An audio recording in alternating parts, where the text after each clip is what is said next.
Tonight, violent coup, deadly clashes, a country under siege and out of control.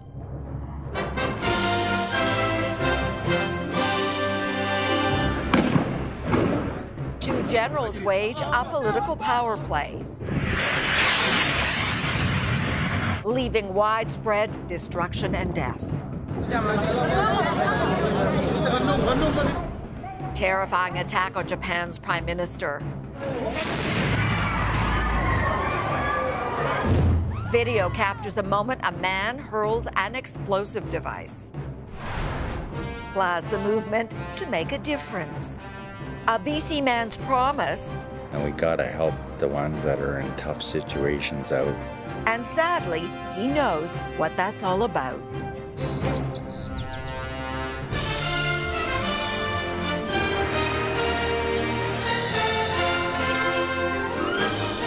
CTV National News with Sandy Ronaldo.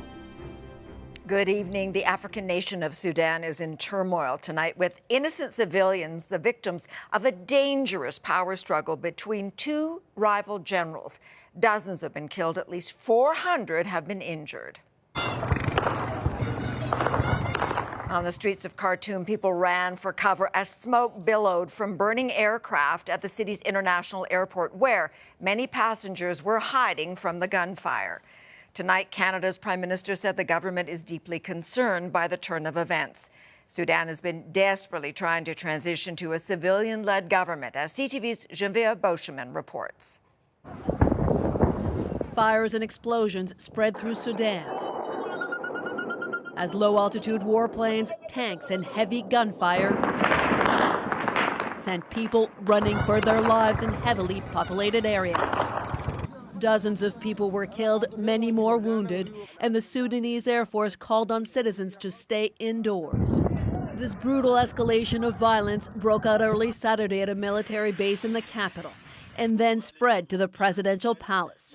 Airports, too, filled with frightened travelers, were flashpoints. Commercial flights bound for Sudan were forced to turn back.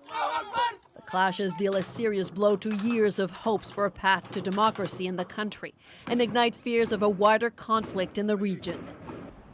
The UN and countries, including the US and Canada, called for an end to the violence. And Foreign Affairs Minister Mélanie Joly says Canada stands with the Sudanese people as they strive for peace. Today's fierce battles broke out between two enemies who were once bedfellows, two generals, the Sudanese Army's Abdel Fattah al-Burhan and Mohamed Hamdan of the powerful paramilitary Rapid Support Forces. They joined arms to seize power in a coup in 2021. Negotiations have been underway since to persuade them to hand over the reins to a civilian-led government. It's a fragile situation. There are other actors that may be pushing against that progress. Today's chaos exploded after months of escalating tensions between the two generals. What you are seeing is a power struggle where these entities are not willing to give up a slice of power. And civilians are caught in the crossfire, say some at this local market. We're fighting for food and drink while they're fighting over power and looting the country, she says. Canada has issued an advisory for those in the country to shelter in place as battles continue over the control of key sites and of the country. Sandy. Geneviève, thank you. Violent attacks are rare in Japan. It's why an explosive assault on the country's prime minister has heightened anxiety. The loud boom caused panic and comes just 9 months after the killing of a former leader. CTV senior political correspondent Glenn McGregor looks into this for us. Japan's prime minister had just arrived at a campaign event at a fishing harbor. Suddenly, chaos. What appeared to be a smoke bomb thrown from the crowd. The man who tossed it immediately taken down. Fumio Kishida was taken away by a security detail as people scrambled for safety. Miraculously, no one was hurt. The suspect's identity and motive still unclear. But the incident was a disturbing echo of last year's assassination of former Prime Minister Shinzo Abe, shot and killed by an assailant with a homemade gun, also at a campaign event. Japan is an exceptionally safe country with very strict gun control laws. And so it's relatively unusual certainly unusual for an assassination to succeed. Later, Kishida was back out campaigning in local elections. Considered a conservative moderate, he has served as Japan's leader since 2021. Earlier this year, he visited Prime Minister Justin Trudeau in Ottawa. Canada and Japan are more than just partners. We're allies, and more importantly, we're friends. Former U.S. Secretary of State John Kerry became close to Kishida when he served as Japan's foreign minister. Today, while visiting Japan, he expressed concern. He is a personal friend as well as somebody we admire very, very much. Kishida will host Trudeau and other leaders of G7 countries next month. The security now expected to be even tighter at the summit in Hiroshima. It's not even been a year since Abe's assassination, she says. Leaders from many countries are coming to town, so I think security should be increased even a bit more. Prime Minister Justin Trudeau issued a statement condemning the attack, saying Canada stands with Japan against what he called this abhorrent behavior. Sandy. All right, thank you, Glenn. France's Prime Minister Emmanuel Macron finally signed a much-despised bill over pension reform early this morning. That's been behind weeks of angry street protests. Right after the signing in central Paris, clashes with several restaurants targeted by demonstrators. And west of Paris, riot police forcibly detained 2 protesters and moved in on others. The new legislation raises the retirement age to 64. France's unions are calling for more strike action. More details today about those leaked documents that have the U.S. Pentagon conducting damage control.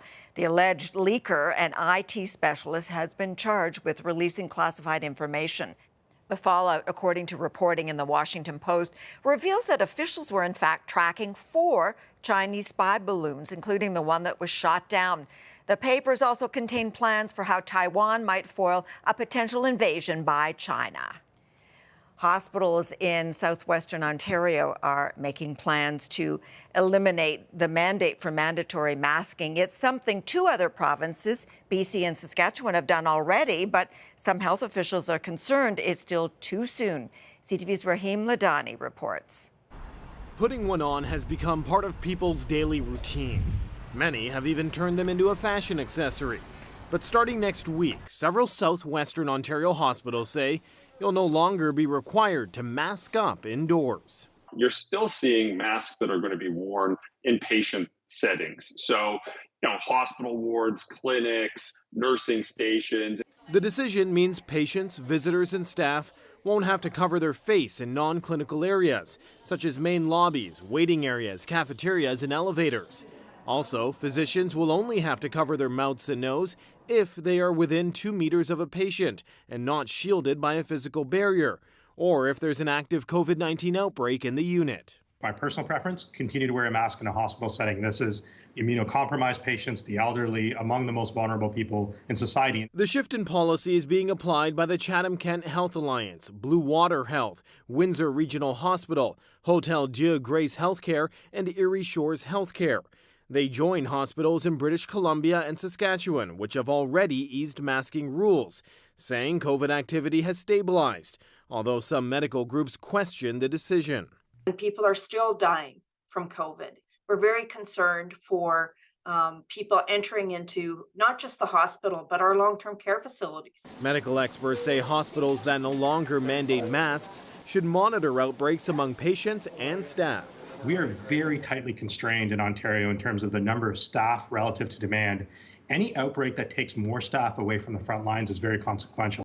And they should be prepared to reimpose the requirement if necessary. Rahim Ladani, CTV News, Toronto. Concern is growing among riders of Metro Vancouver's public transit system after a 3rd violent attack in a week. The SkyTrain station turned into a crime scene early this morning when a man in his 20s was stabbed in the stomach. Police say he didn't know his attacker. On Tuesday, a 17-year-old was stabbed and killed while riding a bus. The day before, a victim was found on a SkyTrain platform with an apparent stab wound. Well, we've been sharing stories recently about BC's battle with those who are unhoused. While the tents on Vancouver's downtown east side have been removed over safety and fire concerns, tonight we focus on a long-standing community in Chilliwack called Island 22. CTV's Michelle Brunaro reports.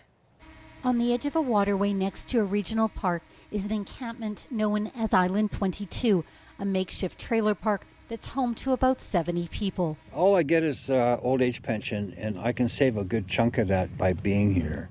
78-year-old Danny Holmes is the oldest camper. The former musician has been without permanent housing for about 5 years. He's been here since last summer. Do you feel safe living here? Yeah, safe as any place. Downtown Chilliwack is way more violent. Yeah, this is all just stuff I put together, right? Just out of wood I found, right? 60-year-old Ben Siemens moved to the camp in February. Can't find a place to rent in town. I looked for a long time, about 4 years to find a place. And I got no choice. The former truck driver says he couldn't get into an RV park. Get a trailer, you can't park it nowhere. Nobody wants to let you park a trailer unless it's 10 years or newer. Among the squatters, people who can't work. I'm on disability. And those who've held jobs until just recently. I was working as a flagger, and I was there I did that for about 6 months, and I can't handle it anymore. There are rats in the camp, no running water. The city of Chilliwack provides a dumpster. Campers here say one of the problems is that people from the community come to the encampment and dump everything from garbage to old RVs like the one behind me. And that's not the only concern. Are there weapons in the camp? Knives, which everybody carries around, whether it be a buck knife or a big knife or baseball bats, maybe golf clubs. There's theft and there's lying and there's fights. But Watching Eagle, a carver who's been here for a couple years, says Island 22 is better than the alternative. This has got to be better than living on the street in Hastings or something like that, right? The city of Chilliwack says the encampment is on Crown land and property owned by Shawai Village. CTV News reached out to the province and village but did not hear back by deadline. Meanwhile, Holmes says he's turned down low-income housing in the past because of the rules. How long do you see yourself living here? I have no idea. Meaning, for the foreseeable future, this camp is home. Michelle Brunoro, CTV News, Chilliwack. Now, those who call Boston home today mark 10 years since the bomb attack that killed 3 people and injured hundreds more during the annual marathon. Ceremonies were held that included a bagpiper leading families to memorial sites. At the finish line, a moment of silence. Monday's race will take place under tight security. Coming up, a new view on life. This is a picture of a can of John West sardines. Technology puts a focus on what can't be seen. Plus, you can almost taste victory on the road to gold.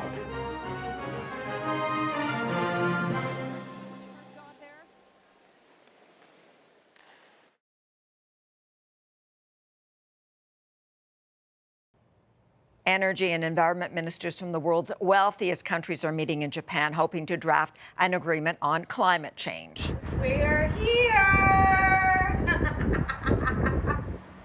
Not to be outdone, a topless climate activist in Ottawa threw pink paint at the entrance to the Prime Minister's office before chaining herself to the building. She's the same woman who crashed the Juno Awards last month, also to make a statement about the environment.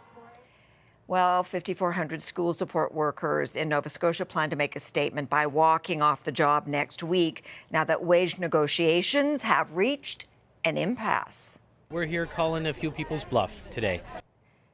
CUPE members wearing pink shirts and carrying signs gathered in cities across the province. They say although they love the job, making $25,000 to $30,000 a year isn't cutting it. I make the same wage today as I made pretty much 10, 15 years ago. But I've been at this for 17 years. The support staff will be in a legal strike position next Friday. Well, there's something new in the area of artificial intelligence, and it's generating excitement among the visually impaired. A Danish company has created an app that goes a long way in creating clarity. CTV's Creason Ashkate reports. Jasper Holton has been completely blind his entire life and admits when he's by himself, he still has difficulties cooking. It could be coconut milk or it could be canned tomatoes. I wouldn't be able to tell. Take picture. But thanks to AI technology that uses his smartphone's camera as his eyes, everyday life is a little easier. This is a picture of a can of John West sardines. I see a potential for people to have more independence. For some people, it can even be difficult to ask other people for help. Be My Fashion Advisor. Be My Eyes is a mobile app that uses an artificial intelligence chatbot to analyze images and explains them to users. Connect to. The app currently connects blind and low vision people with sighted volunteers to help understand what they're seeing. Maybe it's just Monday morning, it's early in the morning, you don't feel like talking to a human being right now. In all those cases, right, you can just use AI now and you're talking to a computer. It can even assist you in cooking meals. The cooking instructions for Barilla spaghetti no. The app's founder, who is visually impaired himself, is excited where the technology could go next. Right now, it is only a picture that you can get described. But if we can get this to work on a video stream where you can kind of walk and get things described to you. While it's still in the testing phase and not yet available to the public, Holton is already finding it helpful. I want to have a level of confidence that I don't necessarily have in unfamiliar spaces. With this new tool, there's hope the app can bring a new level of comfort and convenience. Christina Ashkate, CTV News, Halifax. A lot of comforting moments for members of Canada's national women's hockey team after they earned a trip to the gold medal final at the World Championship. Looking for the tip in front. Force a rebound chance. Fillier! Sarah Fillier scored 3 goals in this afternoon's semi-final match to lead Canada to a 5-1 win over Switzerland. Canada will now face arch rival, the United States, in tomorrow night's gold medal game. Still ahead, when fine art meets metal.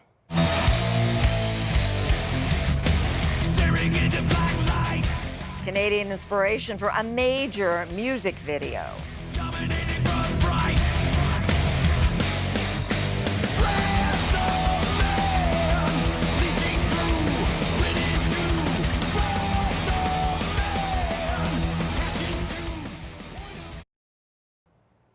Some embarrassment for Arnold Schwarzenegger, the former California governor, who made a fuss over a giant neighborhood pothole, even filling it in himself. Turns out things aren't always what they appear to be. This is crazy. For 3 weeks I've been waiting for this hole to be closed. This was Schwarzenegger on Tuesday doing the dirty work. Now LA city officials say the pothole was actually a utility trench left in disrepair by a gas company. They have promised to smooth over the road and the ruffled feathers. Well, a smooth move by a professor at the University of Victoria. Kelly Richardson is showcasing her artwork alongside one of the biggest bands in the world. Grammy-winning heavy metal stalwarts Metallica has released an 11th studio album and turned to Richardson's creations to help promote it. CTV's Jordan Cunningham introduces us to the visual artist whose work is really striking a chord. I think they boosted the edge of it just slightly because most artist work will never be seen by the universe. Sad, but true. Galactically speaking, Kelly Richardson was going about her business to a relatively small but dedicated audience.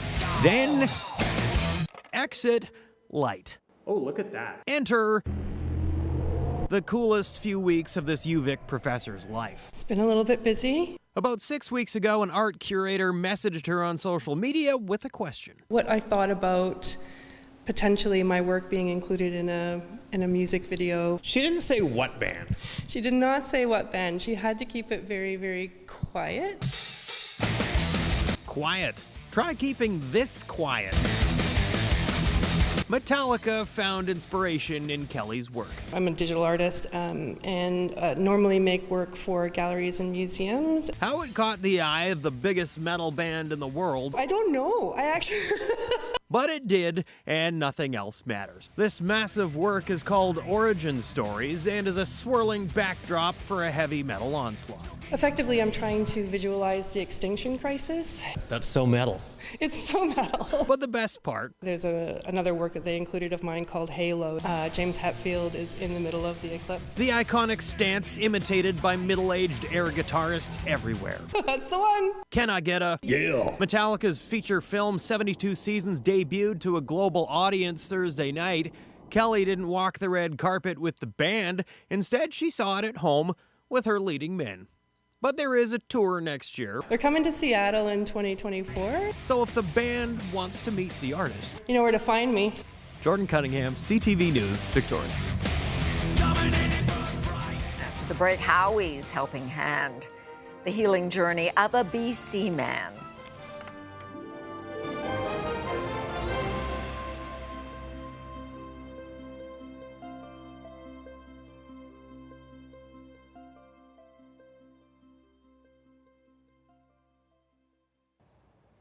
We leave you tonight with the story of a man who was the very definition of true inspiration. Howie Allen experienced devastating loss when his son died. Not knowing how to move forward, Howie turned to the healing power of giving. Here's CTV's Adam Swatsky. Feels awesome. Howie Allen is on an unexpected journey that began where life often ends, where he cleaned the headstones of up to 100 strangers a day. I just pay my respects. Where despite suffering a stroke that left him paralyzed on the right side, he volunteers for hours. There's not much I can do. But after his son died in a workplace accident in China, and strangers raised thousands to help bring his boy's remains back home, this is what Howie felt he had to do. This is one way I can give back. But Howie never expected that helping others would help with healing himself. My whole world changed. Instead of running away from tragedy, Howie started responding to the police and fire calls he'd hear on his portable scanner by racing towards it. And we gotta help the ones that are in tough situations out. And that's where my group comes in. They are so special. He'd post the information on his Facebook group, encouraging his more than 46,000 followers to help victims with whatever they need. And then we come into action the best we can. And when he's not arranging barbecue lunches for first responders or collecting more than 800 toys for kids at Christmas, Howie's celebrating his recent 60th birthday by offering 60 hampers to families in need. You wouldn't believe the feeling you get when it all comes together.